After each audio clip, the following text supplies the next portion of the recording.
안녕하십니까. 황태순TV의 황태순입니다. 2021년 10월 5일 화요일 오후입니다. 이준석 국민의힘 대표 정말 잘하고 있습니다. 이준석 국민의힘 대표 본인이 이야기했던 세 가지 비단 주머니, 그 중에 첫 번째 비단 주머니를 이재명을 향해서 던졌습니다. 당초 이준석 대표 예전에 윤석열 전 검찰총장에게 나에게 금낭상계라고 그러죠. 비단 주머니 3개가 있다라고 얘기했을 때 그게 윤석열에게 주는 비단 주머니인 줄 알았더니 그게 아닙니다. 우리나라 옛날 그 전설에 보면은 설화죠. 설화에 보면 그 매구, 정말 천하의 매구가 나와서 나중에 그 작은 오라버니, 그러니까 3년 만에 돌아왔을 때 막 미친 듯이 달라붙었을 때 첫 번째 비단 주머니를 던지니까 가시가 나오고, 두 번째는 불이 나오고, 세 번째는 물이 나오더라. 즉 이준석 대표가 얘기했던 비단 주머니는 적들을 향해서 던지는 그야말로 국민의 심판, 준엄한 수리탄이었던 겁니다. 이준석 대표 내일부터요 전국 순회 특검 촉구 보도 투쟁을 한답니다.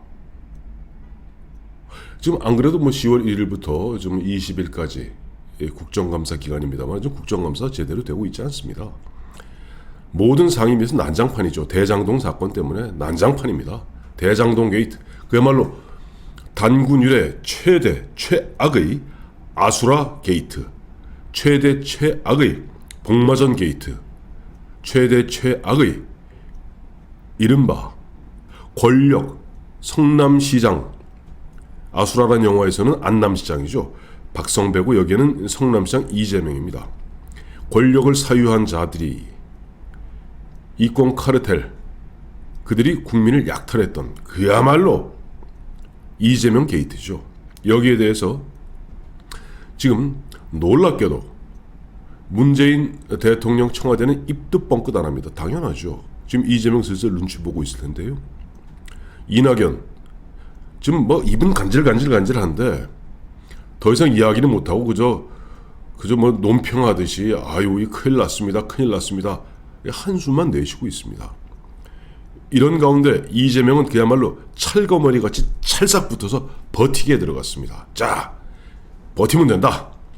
검찰도 결국 내 눈치 볼 거고, 경찰도 눈치 볼 거고, 청와대도 내 눈치 볼 거고, 버티면 된다. 그야말로 찰거머리 마냥 꽉 붙어갖고 지금 떨어지지 않으려고 안간힘을 쓰고 있습니다. 여기에 지금 국민의힘, 사실 이 정상적인 의회라면 예진에게 날아갔죠. 근데 집권 여당이 사실상 180석을 점하고 있거든요.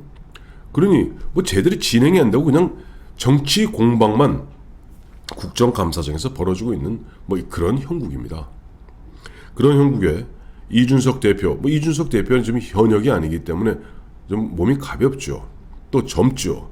그러다 보니까 전국을 돌면서, 뚜벅이 마냥 돌면서 프레카드 들고, 피켓 들고, 예를 들면 오늘은 서울, 내일은 어디 안산, 모레는 어디 전국을 갖다가 뚜벅이 마냥 뚜벅뚜벅 걸으면서 이 대장동 게이트의 전모를 갖다가 국민들에게 알리고, 그 다음에 지금 이재명과 민주당이 죽어도 받지 않겠다는 특검 받아라.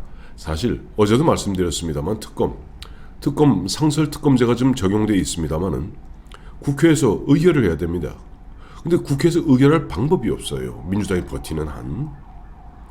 검찰 지금 물론 나름대로 정의감 갖고 열심히 수사에 임하겠습니다만은 혹여라도 박범계 법무장관, 또 김오수 검찰총장, 그리고 수많은 이른바 검찰 수뇌부가 현장을 뛰고 있는 검찰 수사 실무진에게 어떠한 압박을 가할지도 모르는 형국이죠.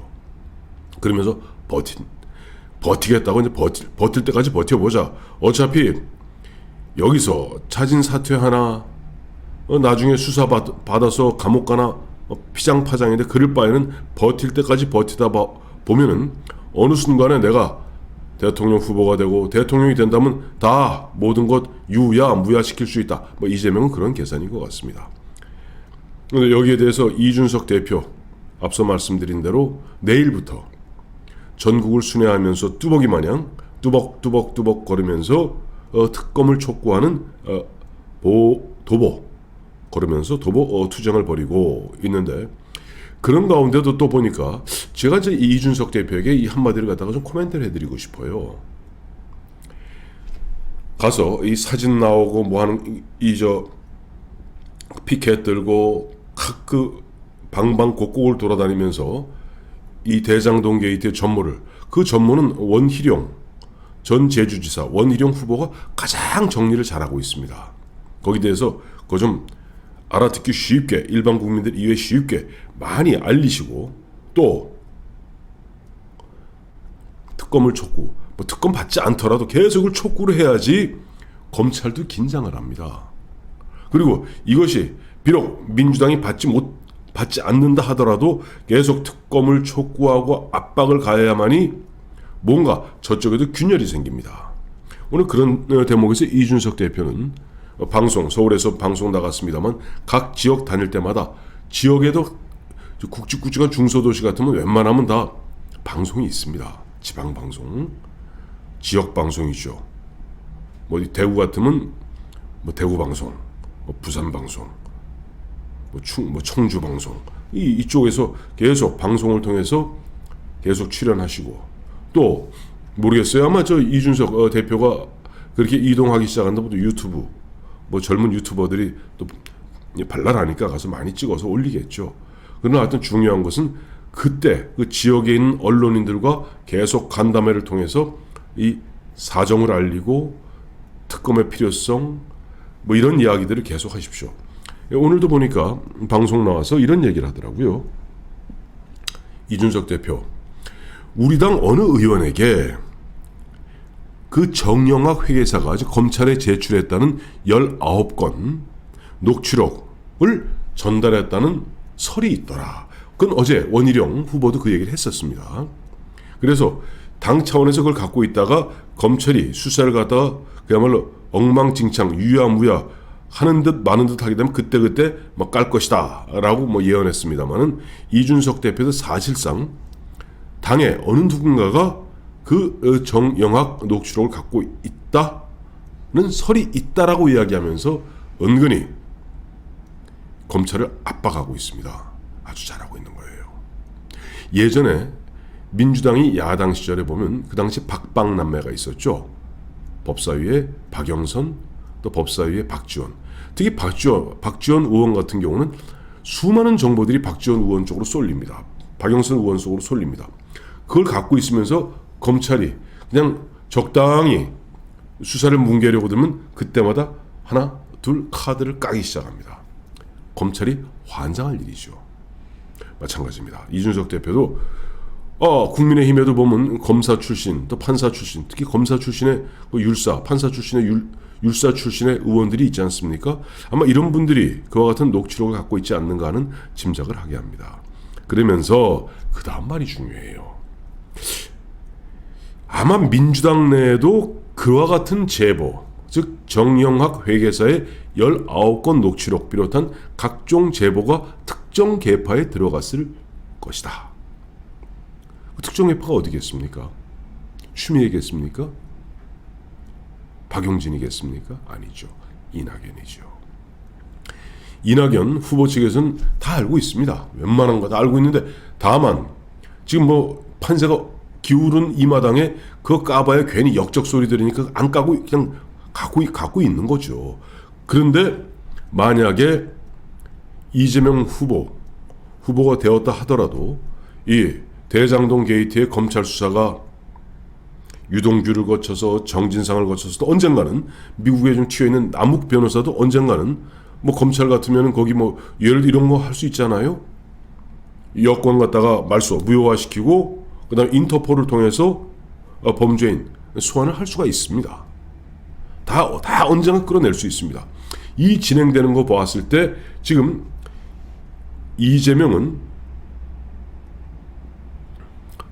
나 유동규 나 측근 아니야, 나 그냥 유감이야, 다만 내가 데리고 있던 애가 유감이야 라고 꼬리 자르려고 하고 있습니다만은, 말이 안 되는 게 왜 검찰이 이번에 유동규에 대해서 영장을 칠 때 영장의 주요 범죄는 5억, 3억 등 뇌물 8억도 있지만 더 큰 게 있습니다.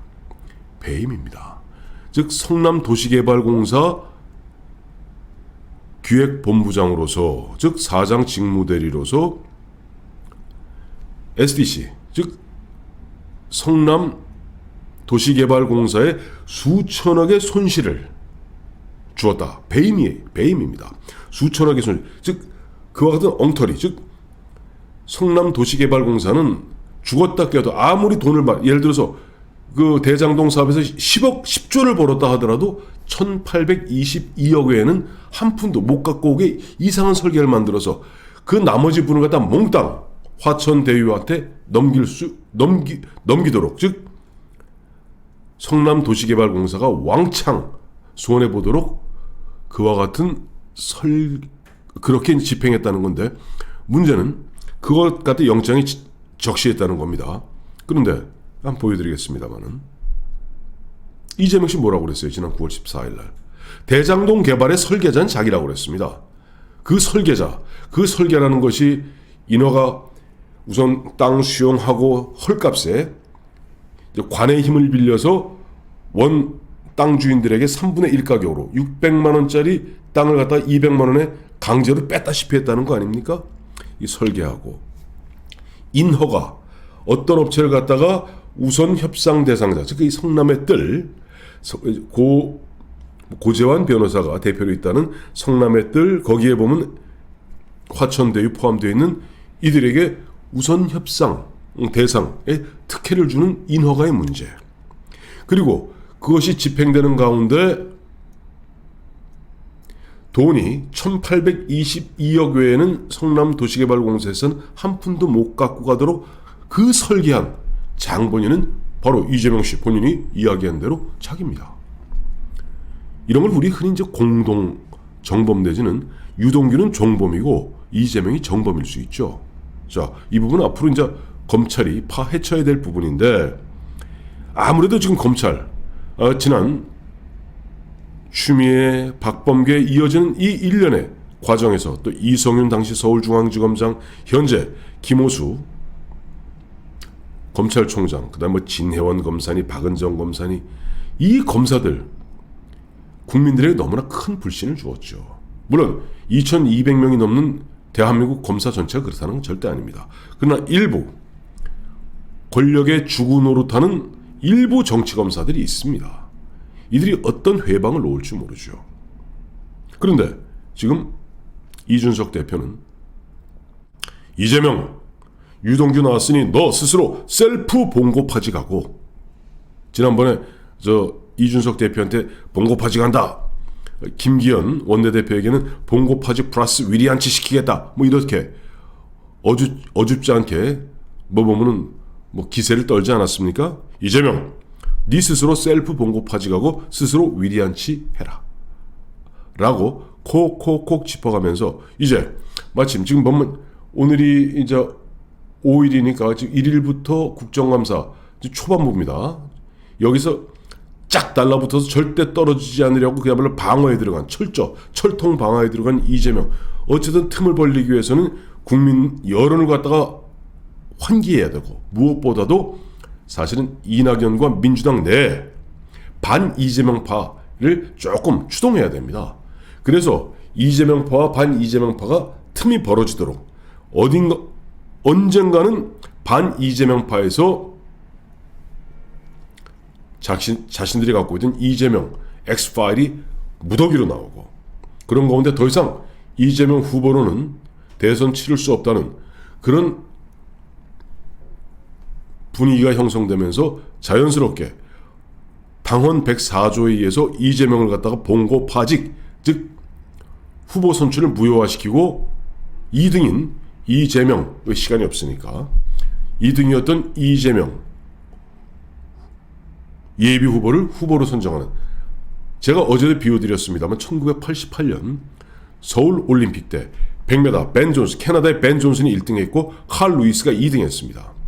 근데 바로 그 다음날 확 뒤집어졌죠. 벤 존슨이 약물을 투약했던 겁니다. 약물을 투약해갖고 어마어마한 속도로 칼 루이스를 제치고 1등했는데 그건 반칙이었죠. 그래서 바로 IOC는 칼 루이스 금메달을 박탈하고 은메달이었던 칼 루이스를 금메달로 정정해서 금메달을 수여하게 됩니다. 저는 이런 일이 얼마든지 민주당에서 벌어질 수 있다고 보고 한마디로 내용에 빠지게 되겠죠. 나름 지금 이준석 대표는 그렇게 하자면 결국 뭐 대깨문 대깨명들, 대깨문과 대깨문 또 분리해야 되겠네요. 그러니까 지금 뭐 홍영표 의원 등 뭐 대깨문들은 이낙연 쪽에 붙어 있으니까 대깨명들 또 민주당 이른바 기득권 세력들 그야말로 한탕 지난 4년 반 동안 한탕 해먹은 세력들은 어떻게든지 이재명을 붙들고 있으려들겠습니다만 국민 여론 그 다음에 특히 내년 3구 대선에서 결정적으로 승패를 갖다가 결정지을 이른바 중도층 중간층 여론조사했을 때 지지하는 정당 없다 그러나 관심은 있다 이런 층들이 야 이제 이나 땅이다 명나 땅이다 이재명 나오면 땡큐다. 야 어떻게 보면 단군일에 이런 비리를 저질러 놓고도 아니 아수라 영화에 나오는 황정민보다 더 파렴치한 저럴 수가 있는가 하는 여론이 형성되면 민주당 내에서 분당의 가능성도 배제할 수가 없습니다. 그렇기 때문에 지금 이준석 대표 이런 식으로 첫 번째 비단 주머니를 던지면서 내일부터 뚜벅이 마냥 전국을 순회하면서 대장동 게이트의 전모를 국민들에게 알리고 특검의 수용을 촉구하고 뭐 이렇게 하겠다는 첫 번째 비단 주머니 던짐은 굉장히 전략적이고 딱 시의적절한 결정이다 라고 평가하고 싶습니다. 고맙습니다.